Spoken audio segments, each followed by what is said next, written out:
지난 한 주 큰일이 있었죠. 일본이 결국은 이제 방사능 오염수를 방류했는데 뭐 정치적으로 어떻게 해석하는 것보다는 그거 자꾸만 국민들 이래저래 갈라치는 거 저 좋아하지 않아서 저는 일본의 입장을 이해합니다. 왜?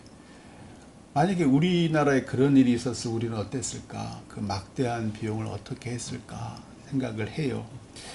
또 우리가 반대한다고 해서 일본이 뭐 그만둘 그런 나라가 아닙니다. 문제는 이게 30년 동안 방류를 한다는 거예요. 말이 30년인지 더 길 수도 있고요.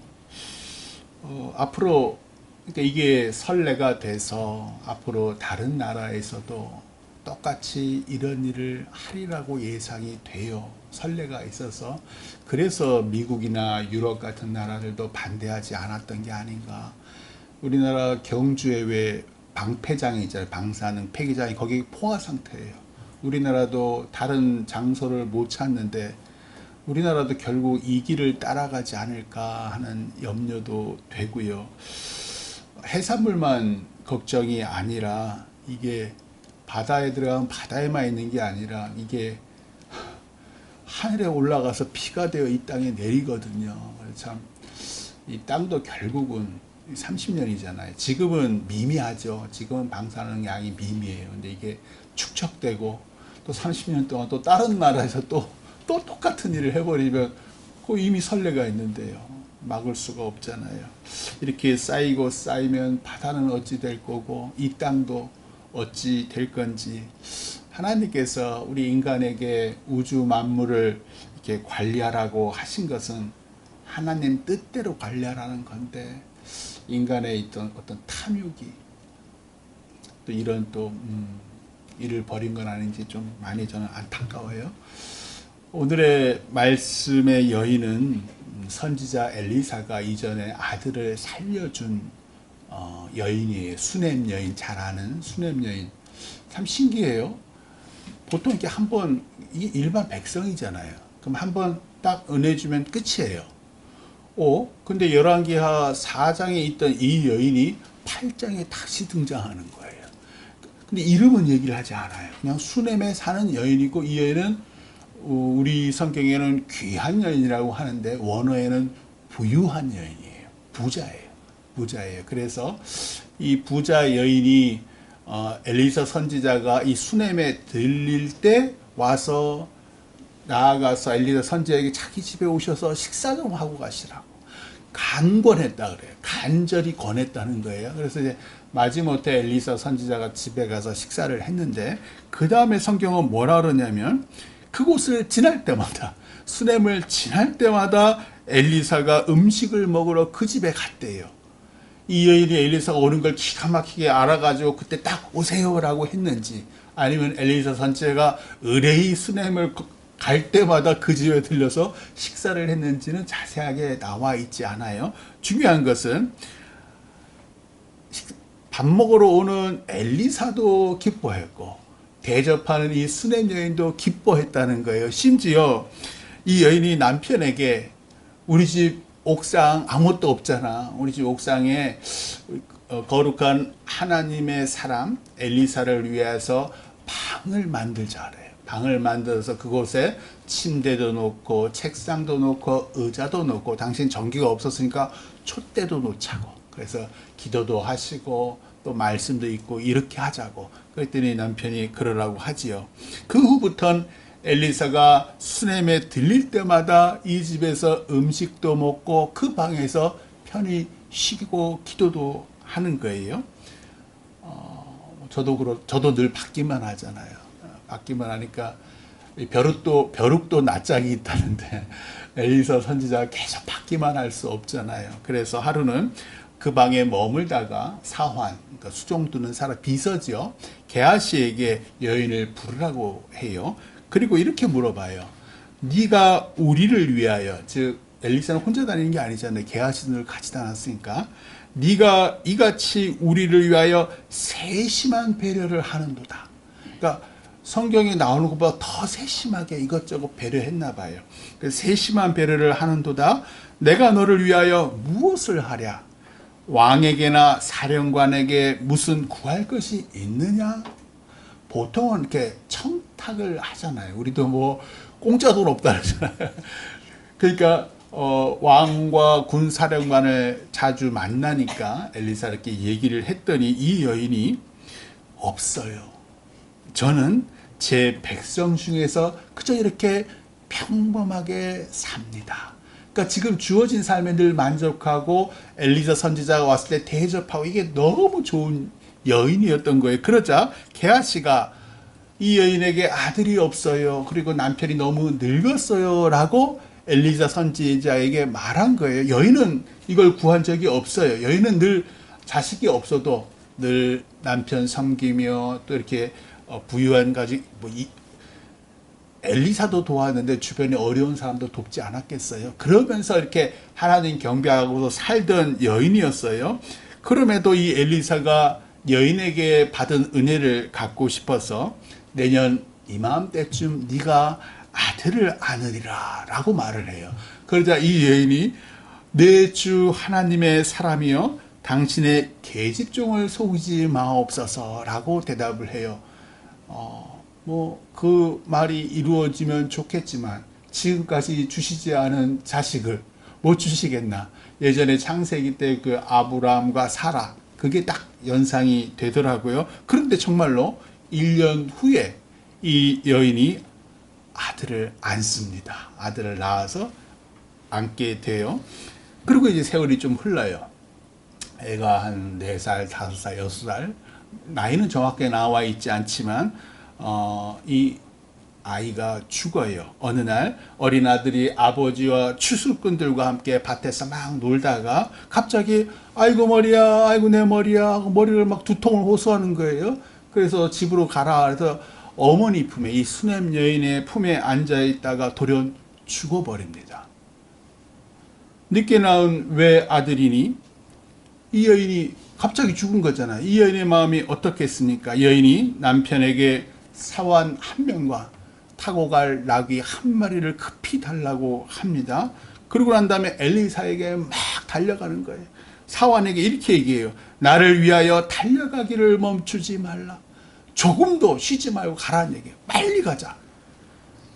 서둘러 엘리사가 있는 갈멜산에 도착해요. 그러자 엘리사를 보자마자 이 여인이 엘리사의 팔을 안고 흐느껴 우는 거예요.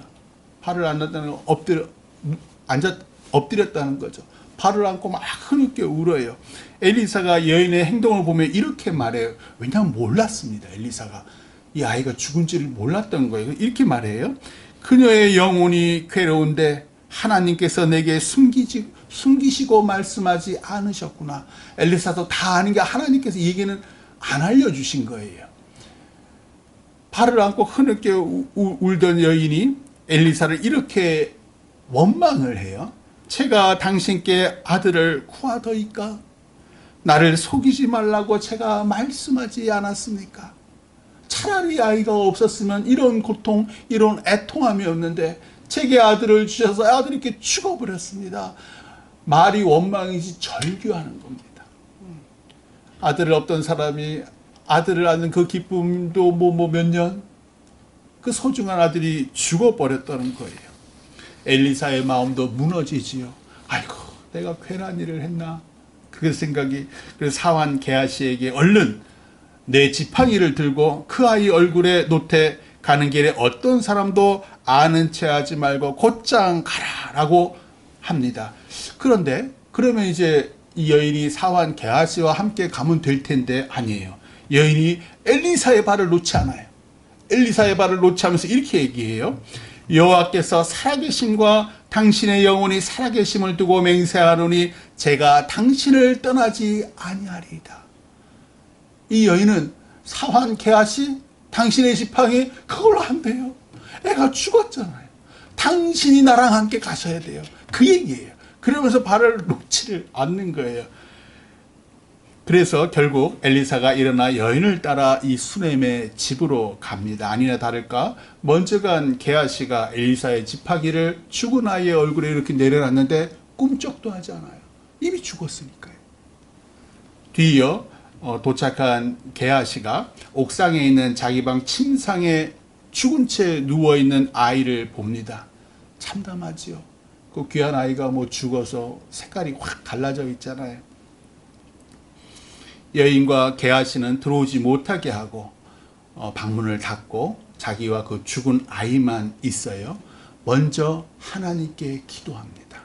그리고 난 다음에 죽은 아이 위에 올라가서 엎드려 자기의 입을 그 아이의 입에, 자기 눈을 그 아이의 눈에, 그리고 자기 손을 그 아이의 손에 대고 아이 위에 엎드립니다. 그러자 아이의 살이 차츰차츰 따뜻해졌대요. 근데 아직 살아나진 않은 거예요. 그래서 엘리사가 다시 일어나요. 그리고 방을 돌아다니면서 다시 기도합니다. 한 번 하면 살아나는데 안 살아나는 거예요. 따뜻해지기만 하고. 그러니까 방을 또 돌아다니면서 하나님께 또 기도하는 거예요. 그리고 똑같이 다시 아이 위에 포개져 엎드리는 거예요. 그러자 아이가 7번 재채기를 해요. 콜록콜록 7번을 재채기 합니다. 7번. 우리 지난주에 기억나시죠? 세븐, 영어로는 세븐이에요. 7번. 완전한 또는 언약, 맹세라는 뜻이 있잖아요. 즉 7번 재채기를 했다는 것은 죽음의 권세가 살리시는 하나님의 능력에 완전히 순종했다는 거예요. 그 7번 재채기를 팍팍 한 거예요. 그러니까 애가 죽음의 권세에서 완전히 벗어나서 다시 살아난 겁니다. 그러자 여인을 방으로 불러들여요. 여인이 엘리사의 발 앞에 엎드려서 땅에 절하고 아들을 안고 나아갑니다. 자식이 없을 때도 행복했는데 늙음하게 자식을 낳아 키우는 행복도 알게 하신 하나님. 그런데 아들이 죽어버리고 아들이 얼마나 죽으니까 아들이 더 소중한지를 알게 하신 거지요. 여인이 모든 걸 뒤로 하고 하나님의 종 엘리사에게 달려가 그 발을 안고 눈물로 어떻게든 살려주세요 라고 하소연을 해요. 이때 엘리사의 마음은 그래요. 그 전에 죽은 사람을 살린 사람이 거의 없거든요. 내가 죽은 아이를 어떻게 되살릴까 처음엔 자기도 막막한 거예요. 저도 그렇지 않겠습니까? 저야 뭐 엘리사가 될 것도 아니지만, 그래서 엘리사가 사항 먼저 보낸 거예요. 자기 지팡이 주면서 어떻게 한번 위로 좀 해줘라 라는 거예요. 근데 여인이 매달리는 거예요. 발을 붙잡고 당신이 가야 한다고. 엘리사가 여인과 함께 수네메가 자기 방 침상에 그 죽은 아이를 보면서 생각했을 거예요. 하나님, 기도할 때 먼저 기도했다 그러지. 방 안에서 하나님, 이 방이 어떤 방인지 아시잖아요. 저 여인이 하나님 당신을 섬기듯 저를 섬긴 방이에요. 따로 구별해서 만든 방이에요. 아들을 주신 은혜의 하나님, 아들을 갑자기 죽게 허락하셨으니 이제 생명을 다시 돌려주옵소서 라고 기도했을 거예요. 한 번 기도한 게 아니잖아요. 계속 기도한 거예요. 그리고 한 번 엎드려졌는데도 안 살아나니까 2번 또 엎드려지고, 하나님께서 그 에미의 간절함과 눈물을 보시고, 또 엘리사가 기도하고 엎드려서 2번을 하니까 그걸 다 보시는 거예요. 그러면서 결국 아이를 살려주셔서 지 에미에게 돌려보내십니다. 세월이 흘러 아람 족속이 북쪽 이스라엘의 수도 사마리아 성 몇 개월째 에워싸요. 성에 비축했던 식량들이 다 떨어지자 부모들이 비리비리한 아이였겠죠. 서로 아들을 삶아먹자 그래요. 얼마나 배가 아팠는지. 그래서 한 집에 아이를 삶아 먹어요. 그 이웃과 같이 나눠 먹어요. 그러자 너희도 아들을 다 삶아 먹었으니까 너희 아들도 이제 삶아 먹자 할 때는 그 애미가 싫어하는 거야. 싫어, 우리 애는 안 돼. 이렇게 된 거예요. 그 정도로 사마리아 성에 지금 적군들이 에워싸서 굶주림이 극심했던 거예요. 그러자 이스라엘 왕이 이 지경이 되도록 아무 일도 하지 않는 엘리사를 죽이려 합니다. 참 신기하죠. 지 때문에 그랬는데 엘리사가 아무것도 안 했다고. 참 이게 교만한 사람의 전형적인 거요. 뭐든지 잘못되면 남 탓이에요. 이게 교만한 사람들의 특징이에요. 겸손한 사람은 다 내 탓이에요. 내 죄를 먼저 살펴봐요. 근데 교만한 사람은 늘 남부터 먼저 정죄를 하는 거예요. 그러자 하나님께서 큰 군대 소리로 아람 군사들을 놀라게 하셔가지고 혼비 백성 다 모든 걸 놔두고 도망가게 하십니다. 그러니까 뭐 장비고 옷이고 군량 미고 말이고 다 놔두고 간 거예요. 그래서 사마리아 성의 굶주림이 해결이 됩니다. 그리고 이제 오늘 말씀이 곧이어 시작이 돼요. 이 상황이 쫙 흐르고 열왕기하 8장 오늘 말씀이 시작이 되는 거예요. 사마리아에 사는 엘리사가 수넴 여인을 찾아와요. 그리고 이 땅에 7년 기근이 올 거니까 가족과 함께 다른 곳으로 이주하라고 알려줘요. 하나님께서 7년 기근을 내리신다 알려주실 때에 엘리사가 누구 제일 먼저 생각했어요? 이 여인. 늘 나에게 음식과 방을 세심하게 배려한 이 여인. 이 신실한 여인. 이 여인을 기억한 거예요. 그래서 사마리아에서 일부러 수넴까지 달려온 거예요. 오랜 세월 고마운 사람이니까요. 자신의 부귀를 하나님과 하나님의 종을 섬기는데 아낌없이 쓴 여인이잖아요. 그래서 하나님께서 아들도 주시고 또 죽은 아들도 다시 살려주셨지요. 제가 새벽 예배 때 하나님께서 AS 해주셨다고 아들 낳게 해주셨는데 아들이 죽어버리니까 AS까지 해주셨다고 농담 반 진담 반 우리 하나님 참 훌륭하신 분 AS 다 해주십니다. 이제 7년 기근이 오는데 아들을 삶아 먹었잖아요. 배가 고프니까 지금 이 이스라엘의 왕들은 하나님을 떠나는 왕들이에요. 우상을 섬기는 왕들이에요. 그러니까 백성들도 똑같이 왕을 닮아가는 거예요. 그러다 보니까 배가 고프니까 짐승도 하지 않는 짓을 하는 거예요. 자기 아들을 삶아. 그러면 이 7년 기근 동안 굶주림이 온 이스라엘 땅에 횡행할 텐데 그때 이 부유하고 신실한 여인과 남편과 아이를 어떻게 하겠습니까? 그러니까는 이 엘리사 선지자가 불이 나게 수넴에 가서 이 여자에게 다른 땅으로 가라고. 다른 땅으로 7년만 다른 땅에 이사라라고 권면한 겁니다. 그런데 문제는 아직 기근이 임하지 않았습니다. 사마리아 성에는 적군들이 에워싸서 굶주림을 경험한 적이 있지만 이 수넴 땅은 아무 일이 없었어요. 여전히 풍요했어요. 그런데 엘리사가 이제 7년이 오니 다른 데로 이주하라라고 말하는 거예요. 이거를 믿어야 할지 말아야 할지. 부자가 망하면 제일 비참하다 그러잖아요. 이 부한 여인이 수넴을 떠나 다른 나라를 가면 그 다른 나라 하나님 믿지 않는 나라잖아요. 그 다른 나라 갔는데 요즘에 우크라이나 사람들도 왜 곳곳에 갔잖아요. 풍족하게 못 살지요. 그래서 여인이 생각을 해요. 이걸 어찌해야 되나? 근데 몇 년 기근이요?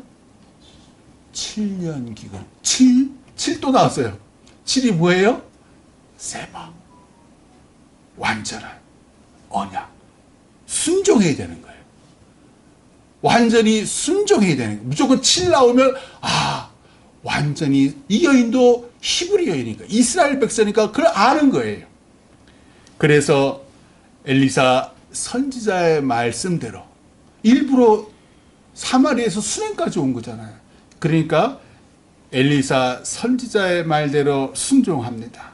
아들 주신 하나님, 죽은 아들 살리신 하나님, 이 하나님께서 7년 기근을 미리 대비해서 이 땅을 떠나라 하시니 그 말씀대로 완전히 순종합니다.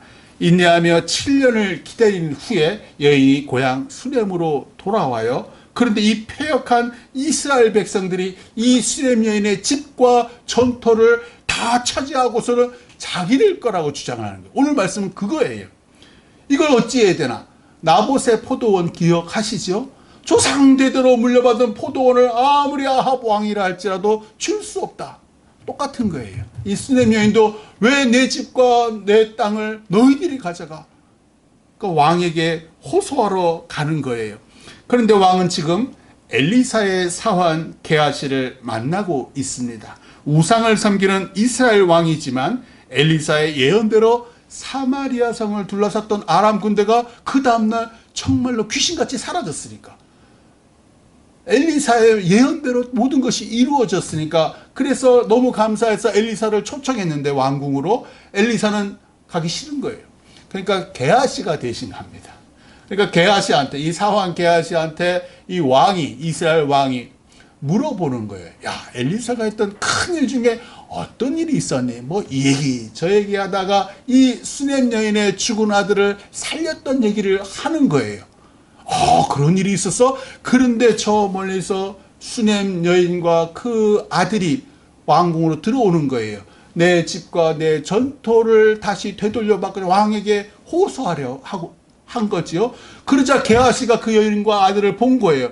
눈이 동그래져서 그 왕에게 하는 말이에요. 제가 말씀드렸던 저 죽은 아들이 최고예요. 그 엄마가 바로 저 여인입니다. 라고 얘기를 하는 거예요.